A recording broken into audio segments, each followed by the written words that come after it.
अब बात करते हैं जिला हरीपुर की, जहां गुज़िश्ता दौर हुकूमत में मुंतखब होने वाले अवामी नुमाइंदों ने किस हद तक अपने वादे पूरे किए। साथ ही ये भी जानेंगे कि वोटर्स को दरपेश मसाइल, इस बारे में हमें आगाह करेंगे बोल न्यूज़ के नुमाइंदे आसिफ इकबाल। जी बिल्कुल, जिला हरीपुर की एक सीट कौमी असम्बली की अन्य 18 हैं और 3 सीटें PK 46, PK 47 और PK 48 सूबाई असम्बली की। हरीपुर की टोटल आबादी जो है 11,74,783 है। रजिस्टर्ड वोटर की तादाद जो है 7,24,915 है। इनमें मर्द वोटर 3,79,500 और ख़वातीन वोटर जो हैं 3,45,415 हैं। हरीपुर में गुज़श्ता इलेक्शन में मुंतखब होने वाले जो अवामी नुमाइंदे थे, उन्होंने हरीपुर में क्या काम किए, किस शोबे में बेहतरी आनी चाहिए, कहाँ पे काम नहीं हुए, इस हवाले से एक शहरी मौजूद है, इनसे पूछता हूँ। सेहत के हवाले से बिल्कुल न होने के बराबर है।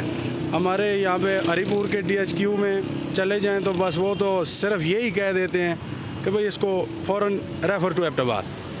इसके अलावा उनके पास कोई उसके लिए कोई ट्रीट या कोई फ़ौरन जो उसको दिए जाते हैं, फर्स्ट एड दी जाती है, वो तक मुयसर नहीं है हमको।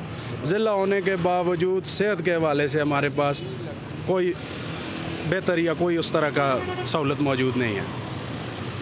जी बिल्कुल, हरीपुर की अस्पतालों में चाहे ट्रामा सेंटर हो, चाहे DHQ अस्पताल हो, चाहे दूर दराज RSCs हो, BSc, अभी तक जो है गैर मुतमईन है। लोगों का ये मुतालबा है कि अंदर सेहत के शोबे में बेहतरी लाई जाए, अस्पतालों को सहूलियात दी जाए, ताकि हरीपुर से दीगर अजला में रेफ़र करने का सिलसिला जो बदस्तूर मौजूद है, नस्ल दर नस्ल चला आ रहा है, ये ख़त्म हो सके। जी सब्सक्राइब करें और बेल दबाएं ताकि कोई खबर रह न जाए।